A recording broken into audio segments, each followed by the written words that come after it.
Olá, seja bem-vindo ao canal, eu sou a Lana. Hoje eu quero falar com vocês sobre os livros do mês. Eu gostaria de falar aqui que foi só isso aqui, e parecer que eu sou uma pessoa normal. Mas claramente eu não sou, afinal de contas eu tô na internet falando sobre livros, né? Então, óbvio que não seriam só 3. Eu tenho 15 livros lidos nesse primeiro mês de janeiro, e eu queria falar sobre eles com vocês. Bom, por que não começar do menor pro maior, né? Pra dar uma animada na galera, vamos fazer melhor do que isso, na verdade. Vamos começar dos maiores e terminar no menor, pra chegar lá no finalzinho e você pensar que você pode chegar naquilo dali. Que você pode ler um livro de 49 páginas. Talvez, hein? Então, vamos comigo. O primeiro livro, o maior deles, lidos no mês, é o Good Omens. Que é esse aqui. Para algumas pessoas, isso é um calhamaço. Eu não sei se eu consideraria um calhamaço, né? Já que ele tá um pouquinho ali antes dos 500, eu acho que 500 para cima é o que classificaria. Eu não sei nem, inclusive, nem se existe uma classificação, uma categorização específica de páginas, né? Gente, vocês sabem se existe ou não? Enfim, é um livro de um novo inominável que temos aqui né, no mundo da literatura, e com Terry Pratchett, que é meu primeiro contato, inclusive, com ele. Eu sempre quis ler coisas do Terry Pratchett, eu sempre ouvi falar do Terry Pratchett no mundo da fantasia, assim, da galera que gosta de ler fantasia, especialmente para quem lê em inglês, né, fala inglês, lê inglês. Ele é super bem falado, e eu nunca tive a paciência de começar a ler, porque ele tem trocentos livros diferentes por aí, são várias, eles estão todos no mesmo mundo, mas eles têm vários ciclos ali dentro, né, trilogias, quadrilogias, fios de história que se passam ao longo de vários livros diferentes, e aí minha cabeça embolava muito. Eu gosto de uma coisa mais linear, eu gosto de uma coisa mais certinha. 3 livros, você começo, início, meio, fim, sabe? E, e o Terry nunca teve isso, é sempre parece uma coisa muito confusa, muito caótica. Eu acho que isso me fez não começar a ler ele tão cedo. Então, nesse daqui eu li pelo outro autor, que é, vocês vão saber porque eu não estou nomeando ele novamente aqui agora, num outro vídeo aqui pra trás do canal, chamado Cancelamento. Vocês vão ver no chamado Cancelamento, não, ele tá na thumb, né? Vocês vão achar fácil ele ali no canal, pra entenderem por quê. Inclusive, eu vou conversar um pouquinho mais sobre isso com vocês lá nas outras redes, porque eu tô com um projeto novo agora, por causa desse acontecido desse mês aqui. Mas esse é o primeiro e maior livro que eu li do mês. Continuando agora com o segundo livro, o mais longo é o The House in the Cerulean Sea, que como eu li em audiobook, ele tá aparecendo para mim como 12 horas. Então, provavelmente, equivale a entre 400 e pouco menos de 420 páginas. A gente tem uma edição dele também que já saiu no Brasil.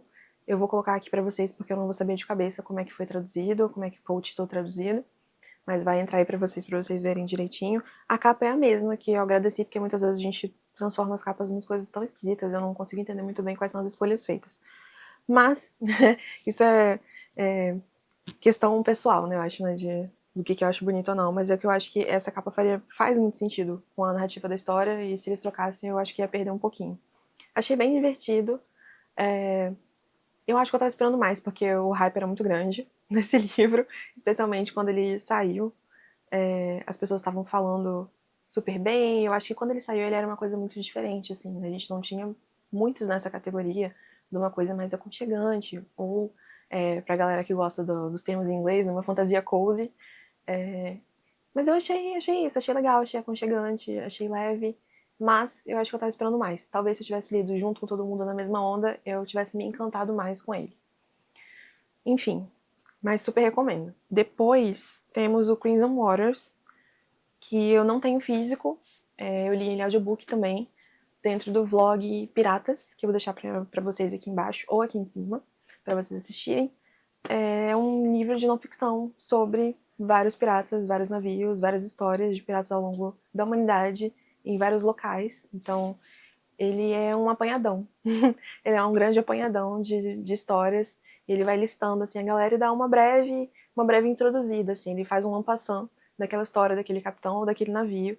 E se você é um curioso, se você gostaria de começar a descobrir sobre, tem curiosidade, ele é um bom livro inicial, eu acho. Seguindo, temos o Tortuga, que também tá no vlog de piratas. Esse já é ficção, mas é ficção histórica. E eu acho, eu não sei se ele pegou algum caso real, mas assim, no, em sua forma total, nada mais é do que uma história que a gente acompanha um cara que ele é jogado dentro de um navio pirata, né? Ele começa trabalhando para um navio mercante, ele é um português e ele se vê tendo um navio tomado e ele sendo o único salvo e levado para trabalhar dentro de um navio pirata. Então a gente vai sendo introduzido a toda aquela cultura, tudo que vai acontecendo, como é que eles falam, como é que eles se portam, como é que é o dia a dia dentro do navio, como funciona as hierarquias lá dentro, né, de poder, as politicagens entre eles, entre capitães de navios diferentes, as localidades que eles frequentam, por que eles vão para determinados lugares ou não, como funciona o mercado, né, como eles vendem, trocam as mercadorias, como é que eles ficam ricos ou não. Então tudo isso a gente vai sendo introduzido através desse personagem que está sendo iniciado nesse mundo. Esse, por incrível que pareça, não é a narrativa principal desse livro, é só um pano de fundo que a gente vai acompanhando, para, na verdade, eu entendi, pelo menos, que a verdadeira narrativa, a verdadeira história, o verdadeiro tema do livro é a gente entender, pelo olhar do autor, o quão terrível a humanidade pode ser. Porque a gente vai vendo o pior possível de todos os seres humanos naquilo dali, salpicado em vários personagens diferentes, incluindo o personagem que a gente acompanha, o personagem principal que a gente acompanha. Porque ele começa um cara que está enojado e chocado com tudo que está acontecendo, com as situações que vão acontecendo, como as pessoas são tratadas lá dentro, e também nos lugares que eles vão, com as coisas que eles fazem. E depois, conforme vai passando, ele vai sendo aclimatado naquilo dali, ele fica um sapo em banho-maria, né? No final, você não consegue diferenciar o que é que ele tinha de valores e de caráter de diferente do resto do pessoal com quem ele convive ali na história. O fim é uma coisa à parte, o final é uma escolha, foi uma escolha, e eu acho que até não só temática, mas também estética, do que ele queria para aquela história, para terminar com um final que não fosse talvez tão para baixo e que não fosse talvez tão cruel assim, tão incisivo nessa parte do a humanidade não tem jeito. Eu acho que ele queria dar um pouco para cima, mas eu não sei se foi um final muito coerente com o resto da história. Mas eu acho que é um livro excelente de qualquer forma. Eu não fiquei com ele na estante porque eu não acho que eu vou reler ele tão cedo, então eu prefiro não trazer ele para cá, para ocupar espaço. A gente tem espaço limitado, como vocês podem ver aqui em casa, para poder guardar os livros. Então são os livros que estão para ser lidos, né? São histórias que estão aqui me esperando. Ou histórias que eu quero reler em certo tempo breve, né? Então, como eu tinha muita certeza de que eu não ia voltar a entrar naquilo dali tão cedo, ele já se encaminhou para outros lugares no mundo aí, mas fica aí uma recomendação também para quem gosta de uma narrativa que tenha esse pano de fundo, essa temática, é excelente, assim. Mas para mim ficou num 4, uma não releitura. Talvez um futuro muito distante, mas por enquanto essa é a percepção que eu tenho. Agora chegamos já nas 200 páginas, perto das 200 páginas, então com 284 páginas, temos o Aaron Ash, que é o primeiro livro da trilogia Tides. Eu acho que eu tinha que contextualizar primeiro por que eu cheguei nesse livro, porque na verdade isso é uma releitura, né? Por que eu gastei uma releitura logo no primeiro mês do ano, que eu podia estar adiantando, né, minha lista. O que acontece? Eu li esse primeiro livro já faz uns 5 anos, na verdade faz exatos 5 anos que eu li esse livro, e eu achei divertido. Eu lembro que eu tinha pego no Kindle Unlimited lá, porque eu tava com o Kindle Unlimited gratuito, e eu falei, pô, adoro história de navio, adoro esse tipo de coisa, vai ser legal. Li, gostei, e ficou na minha lista pra continuar, e eu acabei não seguindo, por, sei lá, inúmeras razões, e me coloquei esse desafio de concluir essa trilogia esse ano, achando eu, inocentemente, que eu só ia chegar no segundo livro, ia estar tudo bem, ia concluir o segundo livro e chegar no terceiro. Ledo engano, eu fui começar a ler o segundo livro durante o vlog do Piratas, de novo, vou deixar aqui embaixo pra vocês, e eu não lembrava de absolutamente mais nada. Eu lembrava quem era a personagem principal, porque ela claramente era a personagem principal, mas fora isso eu não lembrava de lufas. Então eu tive que voltar atrás, ler esse primeiro livro, e não só esse primeiro livro, quando eu fui atrás de ler o primeiro livro novamente, né, procurar pra ler, descobri que tinha agora um prólogo, então é uma trilogia com 4 livros. Então eu tive que ler o prólogo, depois o primeiro livro, e aí o segundo livro, que era o objetivo principal do vlog de Piratas, eu acabei não concluindo durante o vlog, e vai ficar agora pro mês de fevereiro até. Bom, coisas que acontecem, né? Mas esse primeiro livro Recomendo se vocês gostam desse tipo de narrativa, se para vocês também é divertido acompanhar aventuras marítimas, personagem que seja uma personagem feminina, que seja mais forte, independente. É um livro jovem adulto, mas ele não é bobinho. Eu não acho que ele tá... E também não tá dentro das temáticas clichês do livro jovem adulto, talvez porque também ele tem esse outro pano de fundo. Mas é bem divertido, é um ótimo passatempo, é rapidíssimo para você ler. São 200 e poucas páginas, mas parece que são menos de 100. E agora eu realmente estou focada em concluir a trilogia agora em fevereiro. Não me deixem passar de fevereiro para ler isso. Seguindo, eu li o The Matrix, da Annie Dillard, que é uma autora americana que eu não tinha tido contato antes. Ela escreve, eu acredito, sempre nesse gênero de ficção histórica, mas é um pouquinho mais recente, né, do que a ficção histórica que eu comentei com vocês antes. E é uma história sobre uma família, cujo sobrenome é o título do livro, e a gente acompanha 2 gerações, e não só o casal principal, como com o eventual rompimento deles, os casais que se formam a partir disso, e a gente acompanha eles até a velhice, assim, por isso que a gente vê um pedacinho, assim, do que é a vida da próxima geração seguinte, mas eu acho que o foco principal tá nesse casal ali. Se passa numa cidade costeira, então eu acreditei, ao começar a ler o livro, que seria um clima praiano, né, uma coisa de verão, ouvir falar do sol, do mar e tal, e na verdade acaba sendo um ambiente, uma ambientação muito mais melancólica do que isso, até por causa das descrições dos sentimentos dos personagens, como ela escolhe descrever as palavras que ela usa para descrever o ambiente em si também, apesar de ser uma cidade costeira e que deveria passar esse clima alegre, vivaz pra gente, ele acaba sendo um pouquinho melancólico. Eu não sei também o quanto disso é uma escolha intencional do autor, ou quanto disso é a minha visão, pelo que eu senti, né, ao ler a história. Eu achei uma história um tanto quanto melancólica, que nunca é fácil, né, a gente ler certos tipos de narrativa e não achar melancólico, não achar um tanto quanto triste. Mas eu achei que foi bem reflexivo, foi um livro num saldo muito positivo, que eu concluí num saldo muito positivo. Inclusive quero ler mais coisas da Annie Dillard, porque é uma autora que eu não tinha tido contato antes, nunca nem tinha passado no meu radar, e agora eu com certeza vou atrás de mais coisas dela. O próximo livro é o Tuvalu, A History, que é um livro que estava dentro daquele meu desafio, que eu conversei também com vocês sobre, de ler ler livros de todos os países do mundo, né? Todos os 195 que estão catalogados ali. E o Tuvalu é uma não ficção, então é a história do país contada pelos habitantes do país, por quem nasceu lá, quem viveu lá, quem tem família lá, ao mesmo tempo que ele é organizado, ele foi direcionado por acadêmicos e estudiosos que estão interessados na história do país. Eu achei interessantíssimo, eu achei que seria um pouquinho mais chato do que realmente foi, na verdade foi muito interessante.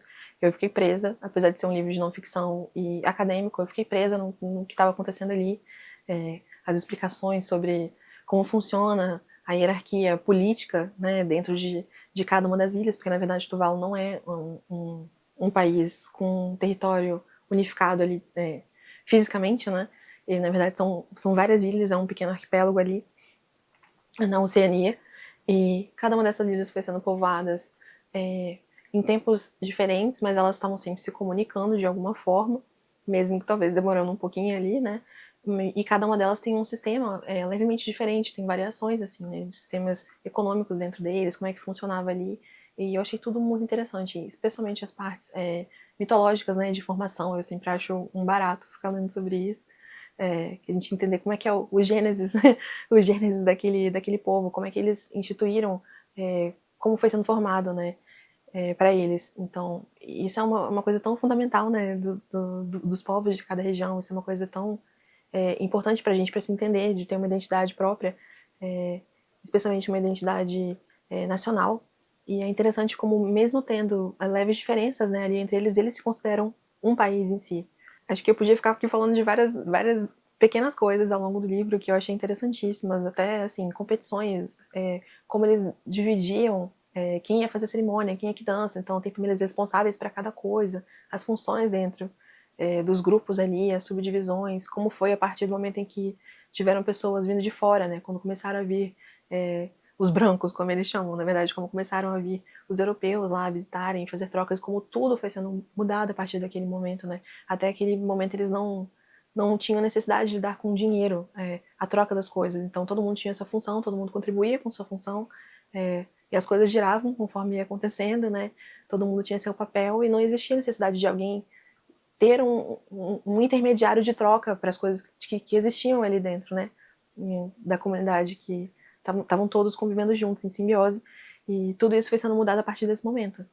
Eu achei interessante também porque é um país que foi considerado um país muito recentemente, né, eles foram considerados um país em 1978, se não me engano, 77, há um pequeno debate aí sobre isso, e ele é um país que está ameaçado de deixar de existir fisicamente também, com o aumento do nível do mar, o país está sendo ameaçado de talvez não existir mais fisicamente, então eles estão num processo também de não só catalogar e ter registros, né, históricos, culturais de tudo, de como acontecia, das pessoas, das famílias, de como foi formado, quais são os povos originários dali. Eles estão se organizando para ter isso de um jeito virtual. Eu achei muito interessante, eu vou inclusive pesquisar mais sobre, porque eu achei bem complexo. Esse livro é um pouco mais antigo também, então ele não chegou a abordar esse assunto, mas é uma coisa que eu vi pesquisando sobre Tuvalu, correndo atrás de achar livros que fossem de lá, que foi uma tarefa muito difícil. É um país que tem muito pouco, a gente tem muito pouco acesso a autores, a o que está sendo produzido de arte lá dentro. Então, eu acabei pegando 2 livros que são 2 que apareceram em todos os momentos quando alguém foi citar, se está tentando ler alguma coisa daquele país, foram esses 2 que apareceram, o Tuvalu History e o Fast Talking PI, que eu vou falar mais na frente com vocês, mas para um livro de não-ficção acadêmico eu achei sensacional, foi assim, eu estava muito engajado o tempo todo em tudo que estava acontecendo ali, e foi muito interessante, sobre um país que eu nem sabia que existia até o presente momento de estar fazendo esse desafio.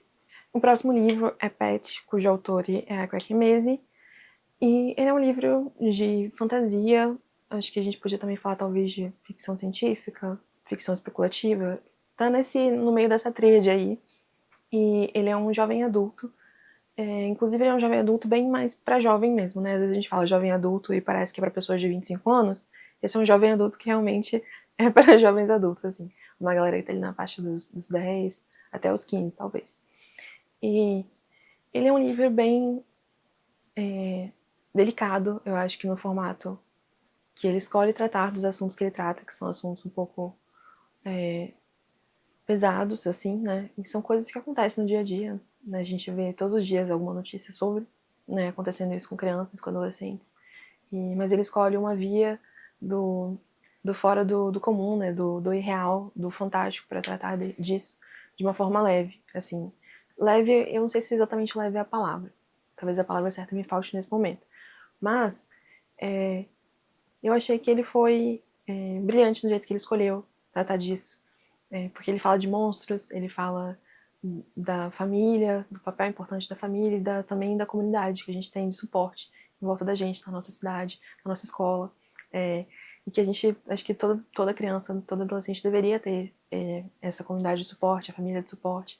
Então, como a gente tem uma história muito complicada acontecendo, mas ao mesmo tempo o que a gente vê é uma família que está 100% focada naquela criança, está 100% pronta para fazer o melhor possível e está sempre ali presente na história, né? Porque muitas vezes também a gente vê uma família que está ali, existe um ótimo relacionamento, conforme o narrador, existe um ótimo relacionamento da família com o personagem principal, mas a gente acaba nunca vendo. Nesse livro a gente vê o dia a dia da família junto, presente e se importando e preocupado com tudo que acontece com essa menina do livro, e ela passa por uma situação que não é exatamente com ela, mas ela ouve as histórias do que aconteceu na cidade anteriormente, na geração dos pais dela, e ela começa a perceber que, inclusive com a chegada de um visitante esquisitíssimo na casa dela, né, que ela sem querer acaba trazendo, ela percebe que tem uma coisa ruim acontecendo com um amigo dela. Então, a gente vai acompanhando, né, tentando descobrir o que é isso, e é óbvio que a gente, como adultos, consegue perceber muito rápido o que está acontecendo. Talvez um jovem adulto lendo o livro, né, que é apropriado para eles, não seja tão rápido nisso, mas eu acho que foi uma ótima escolha, assim. Eu achei o estilo de escrita muito gostoso, também foi super leve, tranquilo, fluido de acompanhar. Eu acho que tanto quanto no audiobook, que foi o formato que eu li, quanto escrito mesmo, assim, em e-book ou no físico, deve ser uma leitura muito fluida. E eu gostei muito. Eu acho que se eu não dei 5, provavelmente foi um 4,5. E eu tô bem curiosa para ler outras coisas da Kakemeze. E eu acho que eu, inclusive, já tenho outras coisas na minha TBR desse autor. Mas eu, por acaso, estava com esse disponível para mim no audiobook e fui nele, porque eu precisava cumprir o desafio de países também.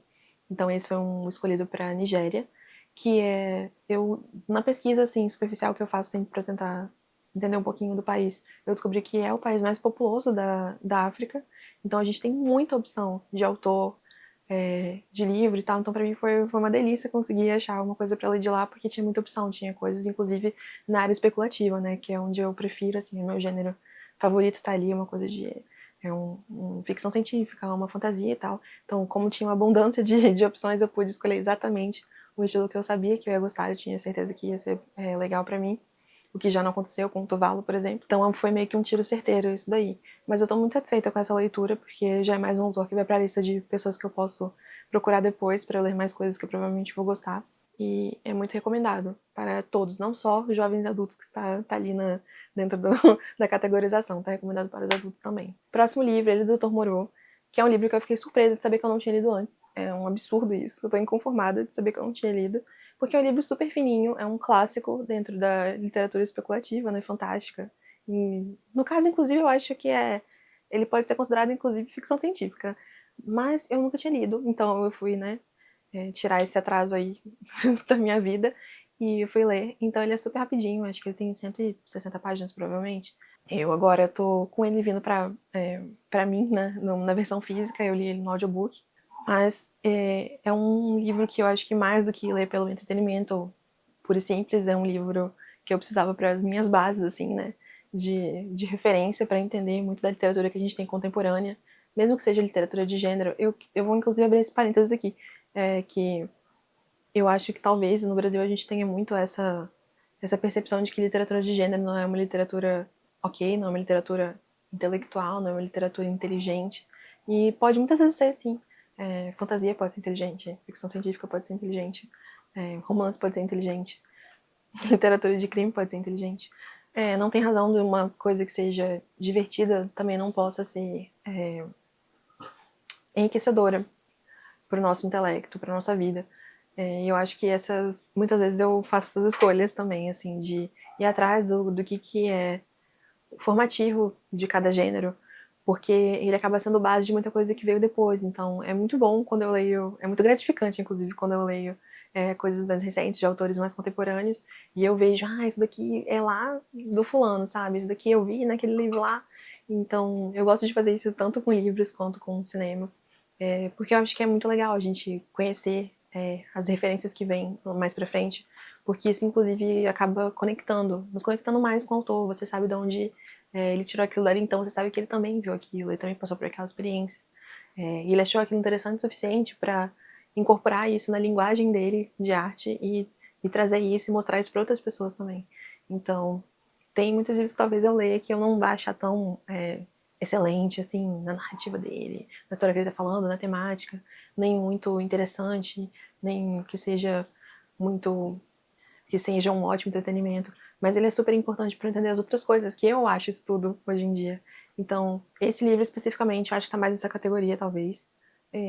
Não é assim, nossa, achei muito divertido, estava super envolvida, achei sensacional. Não, é o livro que eu li especificamente para tá a par do que tá ali, né, na base de muita coisa que eu gosto de ler hoje em dia. Muita coisa que veio depois. Mas eu achei interessantíssimo as propostas temáticas que ele faz também. Talvez, eu não fui pesquisar muito também do contexto histórico, para saber se já era algo mais comum ou se foi uma coisa muito inédita o que ele propõe no livro. Eu vou fazer uma escolha de não ficar falando para vocês muito o que é especificamente que tem na Ilha do Dr. Moreau, o que é o objetivo desses estudos, desses experimentos do Dr. Moreau, por que ele se chama Dr. Moreau, enfim. Porque eu acho que é muito mais interessante, é muito mais legal você entrar sem saber nada e ir descobrindo conforme a história. Até porque é um livro super curtinho, vale a pena você também ter essa experiência, assim, estando livre de preconcepções que eu posso te passar aqui no vídeo agora. Mas é isso, é uma leitura fundamental para leitores contemporâneos de ficção científica, de fantasia, de ficção especulativa no geral. Chegando agora nas 144 páginas, temos o Bebedor de Vinho de Palma e seu finado fazedor de vinho na Cidade dos Mortos. Eu tive que reler isso de novo porque eu nunca lembrei isso de cabeça, gente. Eu acabei de ler o livro, mas o título realmente é um pouquinho complicado de você lembrar.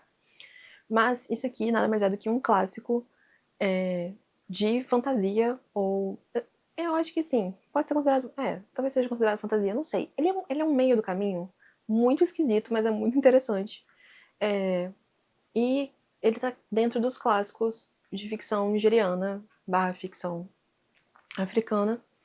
E ele é relativamente curto. Eu, quando ouvi falar desse livro, eu tava, assim, né, primeiro mapeando o que eu queria ler pra Nigéria. E tinha muita opção. Tinha muitas coisas que eu podia escolher. E eu fiquei pensando, será que... Eu já tinha pego, né, pra ler o PET, que é livro de fantasia contemporâneo. E eu pensei, talvez eu devesse pegar uma coisa mais clássica, assim, né, do país. E eu tava lá, mapeando os clássicos, e eu vi isso aqui, peraí, tem um clássico que não é só sobre pessoas conversando sobre assuntos do dia a dia. Tem um clássico que é de um cara que ele acha que ele é o próprio Deus na Terra. Ele vive fazendo nada no quintal do pai dele, enquanto um empregado traz vinho de palma para ele todos os dias até ele se empanturrar e ficar enorme, e simplesmente o empregado morre um dia e ele fala, por que não eu vou sair por aí, pelo mundo afora, fazendo trabalhos aleatórios para as pessoas para poder descobrir onde está o meu fazedor de vinho de palma morto, porque ele era muito bom e eu preciso dele de novo. Não obstante, o cara está morto.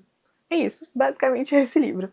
É ele indo atrás do fazedor de vinho dele, porque o cara morre no início do livro e ele não se conforma que ele vai parar de ter que beber vinho, então ele vai atrás desse cara, vai passando por várias cidades diferentes, tendo que fazer vários pequenos trambiques, pequenos jobs. E são microaventuras que ele vai vivendo ali, ele vai passando por várias aldeias, vários lugares que não são sequer físicos. Tem um lugar que é dentro de uma árvore, tem uma aldeia dentro de uma árvore, e ele vive lá por alguns anos. Enfim, o cara passa uma vida. Ele ganha uma esposa, perde uma esposa, mora sei lá quanto tempo em tal lugar, vai preso, volta, revive, perde ele vende ou ele perde a alma e o medo dele. Enfim, completamente caótico, completamente sensacional. Panda, poxa. Panda acabou com o meu pitch, gente. Mas é isso. O resumo é completamente caótico, é completamente sensacional. Esse é o livro clássico mais divertido que eu já li na minha vida. Preciso, necessário. Com 132 páginas, temos Atlantis, O Mundo Perdido. É um livro que eu fiquei pensando muito se eu vinha falar com vocês sobre ou não, porque é um livro que eu dei 1,5 estrelas. Antes que todo mundo se desespere, bote fogo nas coisas, jogue tudo pra cima, enfim, eu gostaria de fazer um parênteses de que eu estou sempre muito aberta a ler livros de autores nacionais, especificamente de gêneros que eu aprecio, que é fantasia, ficção científica, coisas que não estão no contemporâneo, que é o mais aceito, assim, né, e que é o considerado a grande literatura do Brasil. Eu acho que a gente tem uma falta disso, uma falta de incentivo, uma falta até de, assim, de espaço para esses autores, então por isso eu acho importante, eu sempre fiz questão de ler e estar sempre procurando novos para descobrir, e é uma alegria quando eu acho autores de que eu gosto. Bom, esse não foi o caso, mas para ser justa de tanto dos livros que eu venho falar com vocês de que eu adoro e que eu me diverti, que eu super recomendo, eu preciso ser transparente e falar com vocês também dos livros que eu não gosto, porque senão eu acho que também não seria tão sincero, não seria genuíno eu vim aqui só falar de coisas maravilhosas que eu adorei e vocês não iam... Como é que vocês vão entender, né, do que eu me baseio, do que é o meu gosto. E quando eu gosto, quando não gosto de uma coisa, eu acho que as duas coisas são igualmente importantes. Eu não quero também perder tempo aqui falando super mal e tinha isso, achei péssimo e tal. Eu acho que são considerações talvez um pouco mais técnicas do que pessoais, porque até pela parte da história em si, eu achei muito legal, a proposta é muito boa, eu tava gostando do livro, assim, onde ele tava indo, os personagens. Eu, inclusive, eu vou deixar o link aqui pro review que eu fiz no Goodreads, que eu acho que vai explicar bastante coisa, se você tiver curioso, se você quiser ir lá, Maria Cotinha, ver o que eu acho especificamente, com detalhes desse livro. Eu fiz todas as considerações lá dos pontos positivos e dos pontos que eu achei muito negativos que contribuíram para essa review e para essa nota. Mas eu tenho que ser justa. Eu tenho que ser justa com todos, porque também não é justo eu dar uma ótima nota para uma coisa que eu não acho que seja boa. Isso empobrece a nota de um livro que realmente é bom e que é bom em todos os aspectos, e que é bom em muitos aspectos, e não o contrário. Então, infelizmente é isso. É um primeiro nota 1.5 do ano, já em janeiro, mas tá tudo bem. Tivemos ótimos livros também, inclusive vamos falar de mais deles aí pra frente. É isso. Bom, quebramos a barreira das 100 páginas, agora é a melhor hora para os preguiçosos de plantão.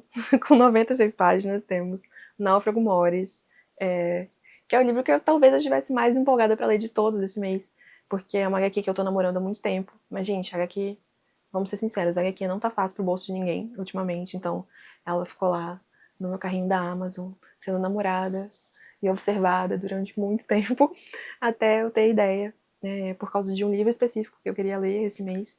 E eu pensei, pô, vou fazer um vlog, né? Todo mundo tá dentro dessa temática, vamos fazer um vlog. E aí ela veio pra minha casa finalmente. Por que que eu tava tão intrigada? Além do tema, que é um tema que eu sempre me interesso sobre, que é náufragos, navio, piratas, o estilo da arte dessa HQ foi o que mais me chamou a atenção. Porque eu tenho uma HQ que eu amo muito, se chama Luz que Fenece, e a arte dela é toda feita em giz pastel, giz seco, giz a óleo, não sei. Por favor, galera do mundo artístico, me corrija. E ela é lindíssima, eu acho que o estilo da arte contribuiu super para passar a mensagem da história, para me colocar dentro daquele ambiente da história, né, para viver o clima daquela história. E quando eu vi essa daqui, eu falei, putz, uma com arte de pintura a óleo vai ser muito legal. E só de ver a capa eu vi que essa é uma coisa que ia funcionar muito para mim. Então eu cheguei sedenta nessa HQ. E não me decepcionou. A história não tem nada demais no contexto de que ela é uma história que, sem tirar nem pôr, veio de um diário desse náufrago realmente. É um diário que ressurgiu do... A gente tem relatos de 5 dos náufragos que sobreviveram a esse acidente que aconteceu, e eles pegaram o diário de um deles e transformaram nessa HQ. Eu acho que realmente o ponto alto é a arte da HQ. Eu deveria abrir, né, pra mostrar pra vocês pelo menos uma página. Não, aqui lá no começo. Aqui a gente tem um contexto, essas primeiras páginas ele contando de onde que eles tiraram a história, eles explicam como é que foi esse acidente, como é que foi esse naufrágio. E aqui do lado a gente tem a primeira já. Vou ver se dá pra ver. Pedir pra produção aí ver se dá pra ver. Legal. E o livro todo, daí pra frente, é tudo nisso. Então é ele relembrando. Ops, eu não vou ficar abrindo muito aqui também, que tem cenas que são meio complicadas. Mas é ele relembrando como é que foram esse quase um ano, né, de indo começar a trabalhar naquele navio, e o acidente acontecendo, e como é que eles vão tentar sobreviver.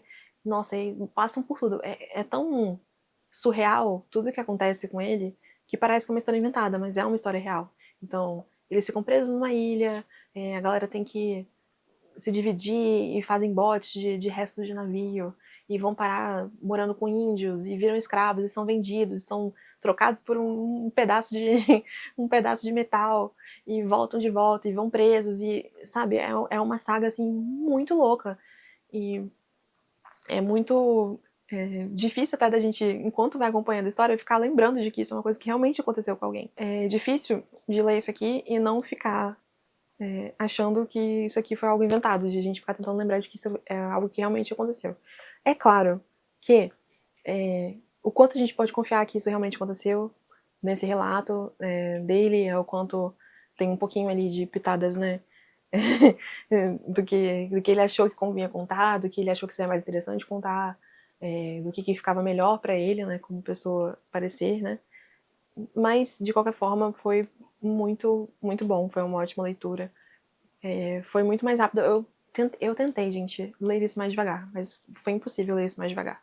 Eu devorei isso daqui, eu fiquei triste porque eu paguei caro e li rápido, mas agora vai estar aqui, vai morar, né, no carrinho aqui dos quadrinhos.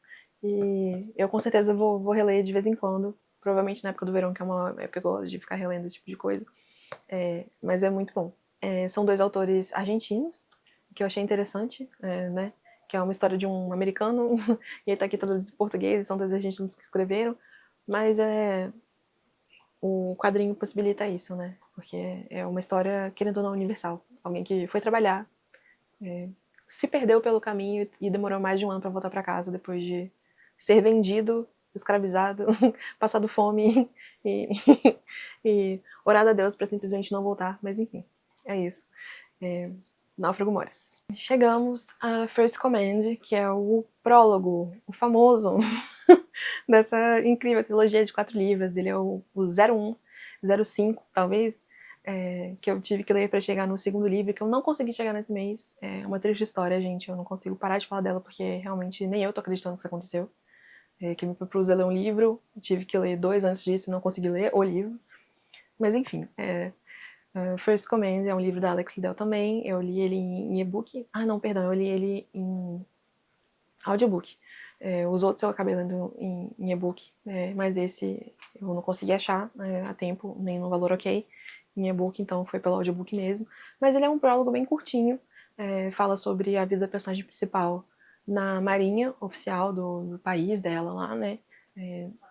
Dado que é fantasia, assim, eu não consegui exatamente identificar se teria uma equivalente, né, no nosso mundo, assim, do que é. Mas eu ainda tô no início, assim, né, da trilogia, então talvez eu consiga pegar puxar outras características, assim, e conseguir identificar mais ou menos, que geralmente a gente consegue identificar, né, de onde vem as inspirações, assim, para cada um.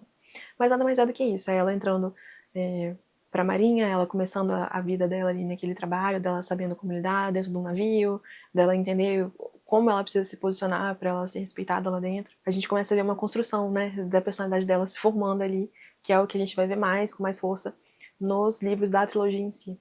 Mas acho que não tenho muitas outras considerações além disso. Chegando ao penúltimo livro, temos Fast Talking P.I. da Cyrino Sritala Marsh, que é uma outra autora de Tuvalu. Se eu não me engano, também ela é meio tuvalense, meio uma outra nacionalidade, mas ela estava entre ali as poucas opções que a gente consegue achar pela internet de autores de lá, pelo menos para mim. Eu tive bastante dificuldade de achar autores do país, e ela apareceu como uma das opções lá, como eu já tinha um outro livro que era estritamente um livro acadêmico, de não ficção. Eu queria uma coisa que fosse mais leve, uma coisa, né, mais lúdica, uma coisa mais, né, com sabor ali. E quando eu vi que tinha poesia, eu falei, putz, vamos lá, poesia. Gosto muito de ler poesia, então fomos nela e foi uma grata surpresa. Eu tava esperando, eu não sei exatamente o que eu tava esperando, pra ser sincera, mas eu não tava esperando gostar tanto quanto eu gostei. Eu agora tô considerando, inclusive, ter ele em casa pra ficar relendo. Só que como é um livro difícil, é um livro, né, que não tem muita distribuição, ele tá custando os rins, as córneas e os dedos dos pés, então vai ficar ali na minha listinha por um bom tempo, talvez até eu conseguir achar num preço legal, mas foi muito legal. Eu acho que tendo lido ele depois de ter lido o Tuvalu A History, que fala da história do país, fala da cultura, fala da parte religiosa, econômica, social, foi muito mais fácil de eu conseguir pescar ali ao longo da poesia as coisas que ela estava mencionando, inclusive alguns termos. Então, acho que acabou sendo muito enriquecido pelo livro que eu li antes e acabou transformando a leitura muito mais agradável, porque eu conseguia me conectar muito mais com ela, sabendo de certas coisas, certos termos, certos contextos familiares, sociais. Então, eu acho que isso foi muito proveitoso, melhorou muito a minha leitura e me fez gostar muito mais do livro. Mas é isso, de forma geral, poesia com estilo de poesia contemporânea, mas não poesia contemporânea ruim, lenta, péssima, que eu não vamos nem mencionar aqui. Mas se vocês quiserem um dia, eu posso fazer uma lista, eu posso mencionar pra vocês essas que eu considero dessa categoria. Mas é um exemplar muito bom. Um exemplar muito bom dessa categoria. Não é um exemplar que eu rejeito. E, inclusive, eu tô ali nessa lista de espera pra ter ele fisicamente comigo em casa, porque eu acabei lendo ele em e-book.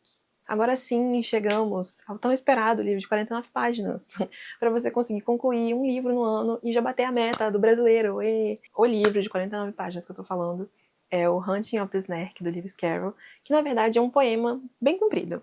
Então, ele pode ser achado tanto no formato de um livro, um e-book bem curtinho de 40 minutos, um vídeo do YouTube de 40 minutos sendo narrado, que eu inclusive deixei pra vocês lá no vlog.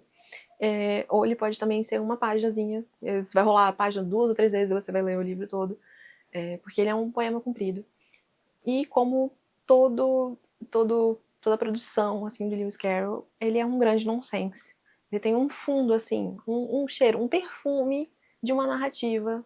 Ele tem um perfume assim, de personagens de tema, mas na verdade é uma grande loucura. É um grande sonho de febre que ele tem, com termos inventados, com histórias nonsense que não vão pra lugar nenhum, mas que você acaba se divertindo no meio do caminho. Eu acho que é sempre válido, sempre precisa de você ter um respiro, é uma boa opção. E tava mais ou menos dentro da temática ali, eu acho que mais pra menos do que pra mais, como eu achava, mas foi um que valeu, não só pra contar, pra bater 15 livros no mês, mas também porque foi uma experiência legal, assim, fazia tempo que eu não tinha contato com a literatura de Lewis Carroll. Eu sei que a Alice tem um grande fandom, né? Particularmente, eu não sei se eu cheguei a entender o que essas pessoas alcançaram, assim, com esse amor, com essa obsessão que as pessoas têm com a Alice. Talvez eu não tenha inteligência suficiente pra isso. Então eu nunca cheguei nesse nível do quanto as pessoas adoram e amam e colecionam, e tem 1.500 unidades diferentes de livro e edições e tal. Eu também não posso falar muita coisa porque eu tenho 3. Eu já tive mais, inclusive, porque por alguma razão as pessoas gostavam de me dar também edições de Alice, mas eu fui me desfazendo das que eu gostava menos. Eu tô só com as 3 que é o que eu gosto mais e que eu gosto de revisitar, até por questão de ilustração, de arte que tá lá dentro, de escolhas editoriais, do objeto livro, mas é uma história que eu não sei se eu preciso reler com outros olhos, talvez, em outro momento da vida, mas foi legal revisitar o estilo de escrita do Lewis Carroll, para começar um ano com esse refresh, com esse ar fresco que acaba trazendo. Bom, galera, essa é a conclusão desse enorme vídeo, provavelmente tá enorme, desse enorme vídeo de livros lidos do mês, pra gente começar o ano bem, cheio de coisa nova, cheio de ideia nova, cheio de autores novos, que eu tive contato agora. Então eu acho que já é um ótimo começo para esse ano, que vamos estar juntos aqui falando sobre tudo isso, sobre livros, sobre histórias, sobre arte dentro das histórias, dentro dos livros, e conhecer novos lugares, novas pessoas, novos autores, novas vozes. Tenho muitas ideias ainda para trazer para vocês aqui. Esse próximo mês também vamos ter muita coisa nova, e a gente vai se falando nas outras redes até lá. A gente se vê no próximo vídeo. Tchau, tchau!